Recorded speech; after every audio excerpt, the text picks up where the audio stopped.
Hi everyone, welcome back to the US CPA classes for financial accounting and reporting. In this particular video, we'll be discussing in detail about standard setting underlying principle. This is part 1 where we'll be covering historical costs, revenue recognition, matching principle, consistency and full disclosure requirement for standard setting. So let's dive into to understand more in detail about standard setting process.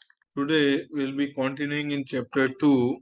So yesterday, if you remember, we started with the conceptual framework, standard setting and financial reporting. In that we have covered section 2.1, which is conceptual framework and standard setting. So in this we have covered conceptual framework for the business entity as well as conceptual framework for non-business entity. And then we started on standard setting by 𝐕ASB for the business entity. So you are in middle of that, so maybe we can continue from there. And then today we'll target to finish off this 2.1 completely, which is standard setting by 𝐕ASB for business entity and non-business entity. And then after we'll jump onto the general purpose financial statement for business entity, right? Your 10K, 10Q and all those things. Right, in this we'll target to cover this balance sheet, statement of financial position today, income statement and statement of profit and loss, and then statement of comprehensive income. If time allow, we'll jump onto the statement of change in equity, but like most probably we'll be able to finish till statement of comprehensive income today, right?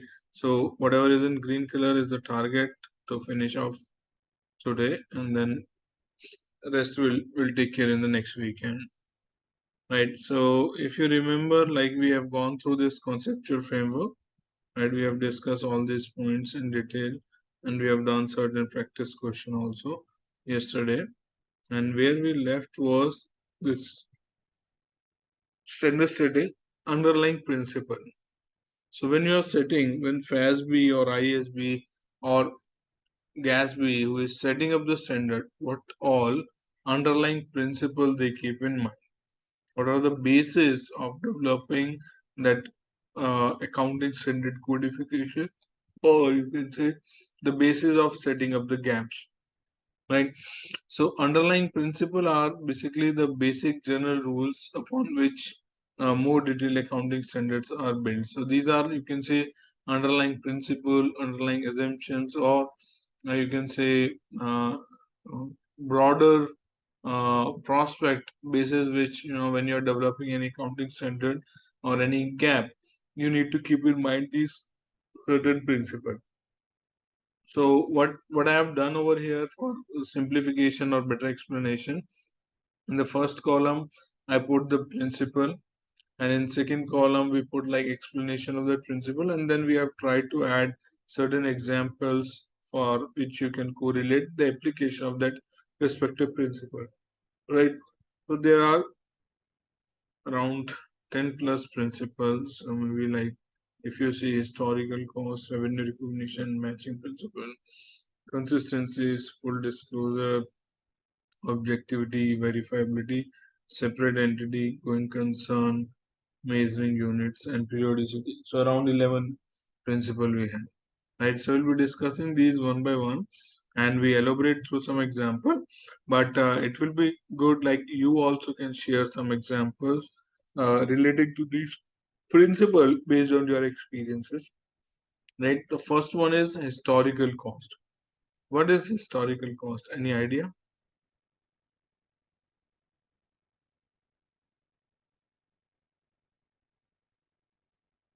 Any idea what is historical cost? The historical cost is basically the base cost, like for example, for capital assets. Historical cost is the cost at which a capital asset is acquired historically for the first time. So that will be the historical cost. Anyone else would like to add? Shivam, Akash, Ashish? सही बोल रहा है, यही होता है मतलब. Any example you would like to add? Sir mainly assets के ही case में, कैपिटल एसेट के केस में हिस्टोरिकल कॉस्ट यूज होता है। जब first time acquisition cost of the asset, वो हिस्टोरिकल कॉस्ट होता है। What about inventory? इन्वेंट्री तो मतलब इट इज रिकॉर्डेड एट, वो तो हिस्टोरिकल कॉस्ट पे तो रिकॉर्ड होती नहीं, बट वो तो रिवैल्यू होती रहती है, फेयर मार्केट वैल्यू या व्हाटएवर इज लोअर कॉस्ट। हाँ, तो वो कॉस्ट हो गई ना, व्हाटएवर इज लोअर, तो वो शायद इन्वेंट्री भी होगी हिस्टोरिकल कॉस्ट। मतलब पता नहीं, मैं कंफ्यूज हो गया थोड़ा सा। इन्वेस्टमेंट्स? इन्वेस्टमेंट तो फेयर वैल्यू पे होती है, I believe. No, I'm just throwing examples. Or like, investments I guess fair value है। इन्वेंट्री के तो फिर अलग अलग मेथड्स हो गए, लाइफ हो सकता है, बाइफ हो सकता है, एवरेज वेटेड अर्थ हो सकता है। वही we're all like we have studied a lot in FAR so far. We're all you have used the word historical cost. Capital assets में किया है सर मेरे हिसाब से तो। Okay. Yeah. So historical cost, yes, is the actual acquisition price or purchase price which you have paid for asset. Like one thing is that for investment also, or for inventory also. For example, like inventory you have purchased. For example, you are in a trading business and you have purchased an inventory. At what cost you will be recording the inventory? Initially, you will be recording at the purchase price, right? And later on, same way for the fixed assets, how you do impairment assessment. Same way you do cost or NRV, whichever is lower for the inventory, right? Or Right. for investment, cost or fair market value, whichever is lower, you do assessment for that and create the provision accordingly, right? right, Makes sir. sense? So, like originally these assets are being valued at historical cost, and historical cost is nothing but the purchase prices which you have paid for the respective assets, right? So if you see explanation, business transaction should be recorded at original cost, that is historical cost is the most objective measure of the value used in accounting. Right? Application or example is here like plant assets are recorded at their historical cost and non-current and not current replacement value or some other basis of primary financial statement. Same way, investments, inventory, they're also originally recorded at historical cost, and then on account of change in circumstances, if there is any impairment or if there is any doubt or if there is any provision is required, then that adjustment is need to be made. Make sense? Yes, sir. Second is revenue recognition. What is revenue recognition?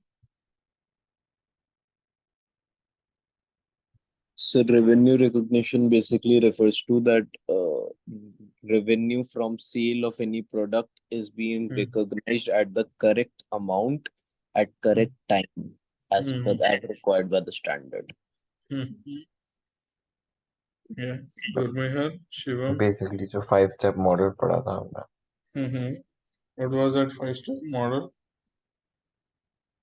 So identify the contract, and then you identify Contract, the then performance obligation, then transfer, transaction price, allocate as and when the performance obligations are satisfied.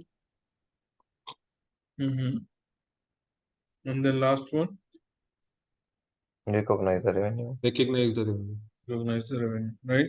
So the basic fundamental rule is for that also, for the revenue recognition standard is very much same when the amount is earned or you have collected or there is no you can say uncertainty on collection, then you can recognize the respective revenue, and earned is comes under the new ASC 606 in the satisfaction of the performance obligation, right? And there also you might have understood two concepts. point of sale and recognize the revenue at point in time and over the period of time. Over the period of time. Right. So when do you recognize at point in time? When the goods and services are transferred. Right. And when do you recognize over the period of time? So there are certain conditions related to this. I mean, the asset passes on gradually, and there are 4-5 more conditions. And apart from, if these conditions are not satisfied, then it is point in time. Yeah. So first, you always look at over the period of time, and there are certain conditions whether the customer is consuming the benefit over the period of time, they are utilizing the assets over the period of time, and they are taking benefit of the respective services which you are providing over the period of time, and certain more conditions. If those things are like match or those conditions are satisfied, then you will recognize the revenue over the period of time.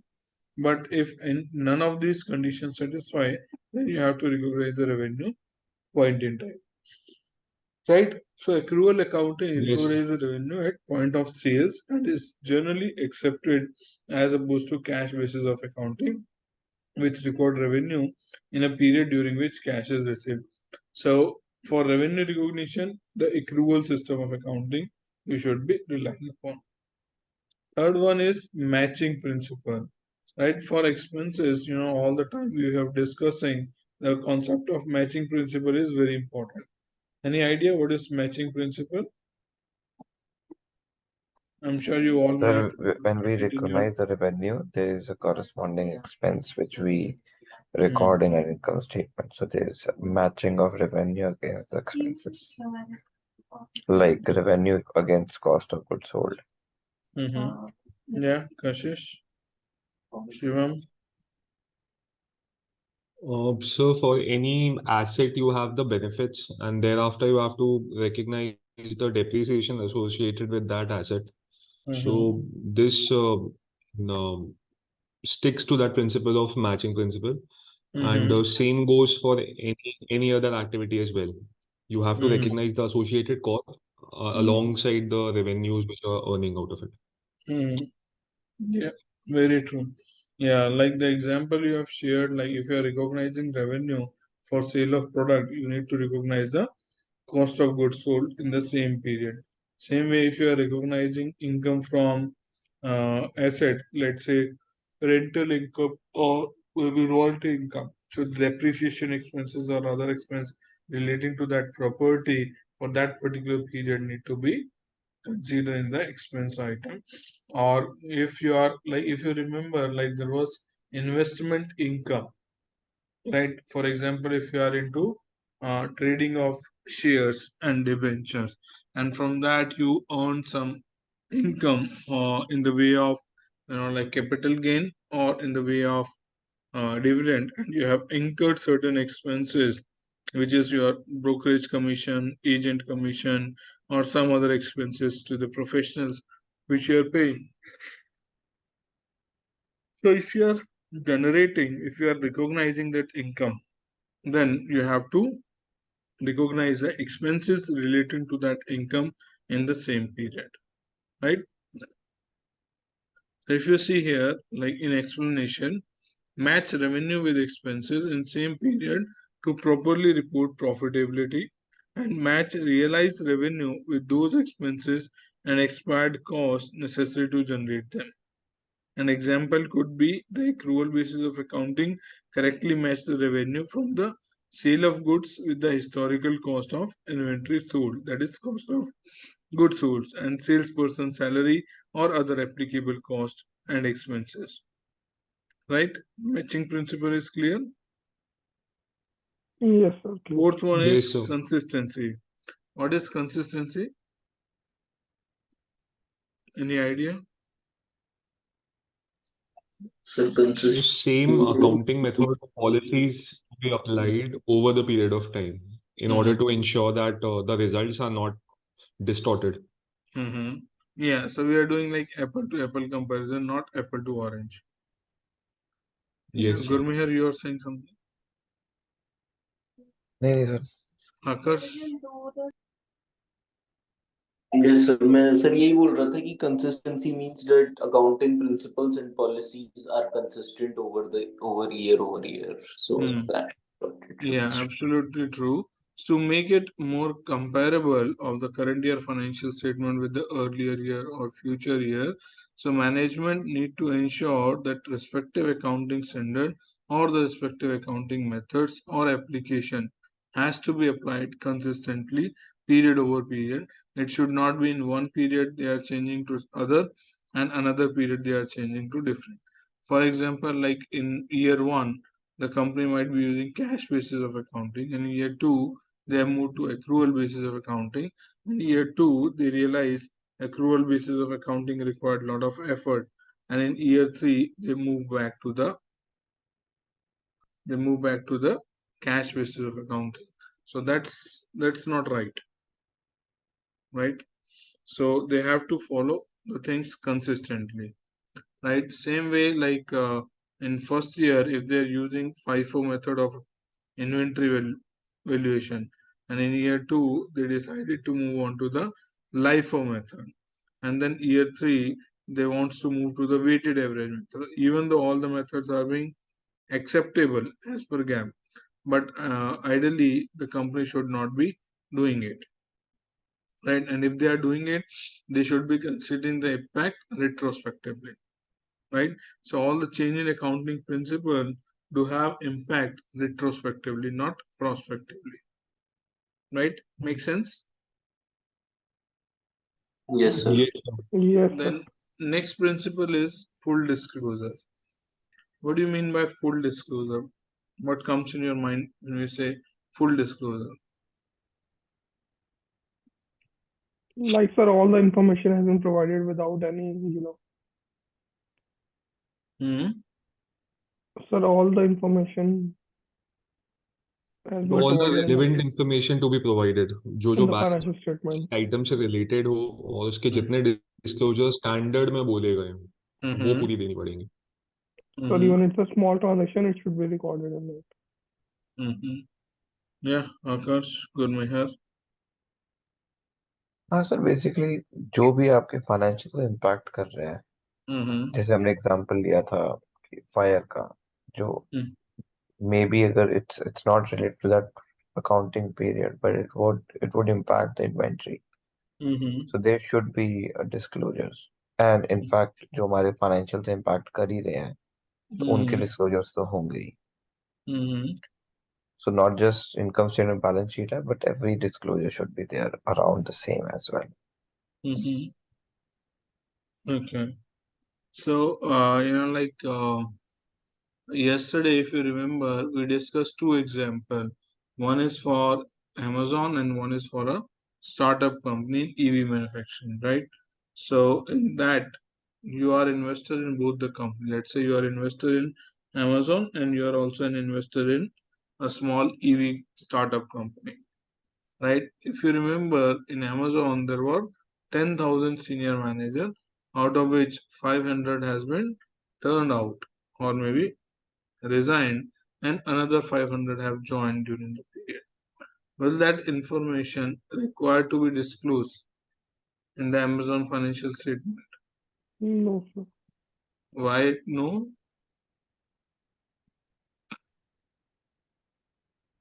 Sir, in the big organization, like it doesn't make, much impact on that. But if it is a startup, it will have a great impact.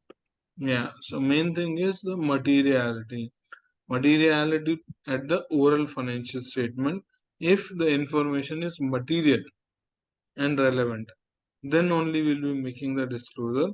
If the item is not material and not relevant for the user of financial statement, will not be disclosing that. Right? If you see in the explanation side, all material information should be disclosed in the financial statement. The most important word is all material information, right? The information which is not material.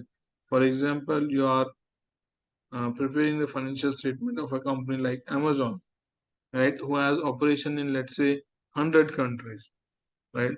And one country they have operation is Ukraine, and that Ukraine overall operation is less than 0.05% of the Amazon consolidated financial statement.